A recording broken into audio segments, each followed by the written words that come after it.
Əli bəy, indi də sizinlə AXCP və Milli Şuranın Tofiq Yağulu başda olmaqla siyasi məhbuslara azadlıq tələbi ilə təyin etdiyi mitinqi müzakirə etmək istəyirəm.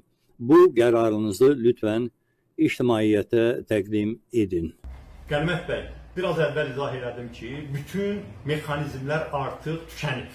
Tofiq Yağulunu necə xilas etmək, xalq iradəsini necə ifadə eləməklə bağlı neçə müddətdir ki, Xalq Cəbhəsinin Milli Şuranın strukturlarında müzakirələr gedirdi.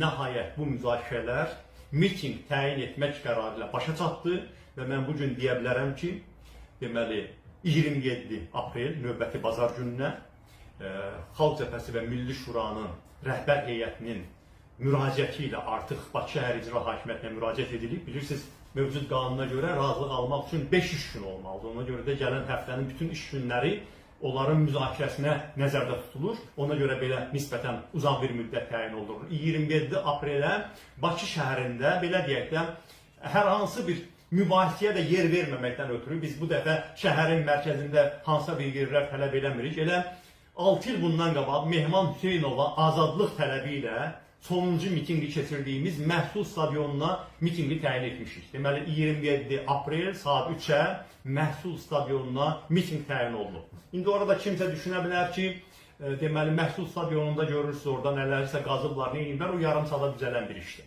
Siyasi iradə olmalıdır burada. Və biz düşündük ki, necə ki 6 il bundan qabaq, o zaman təkcə Mehman Hüseynovun da məsələsi deyildi.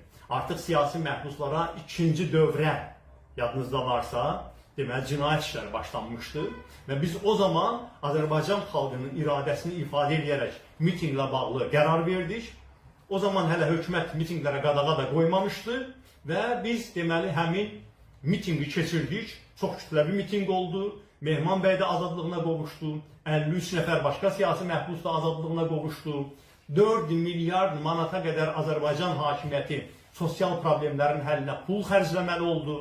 Biz eyni şeyi təkrarlamaq istəyirik.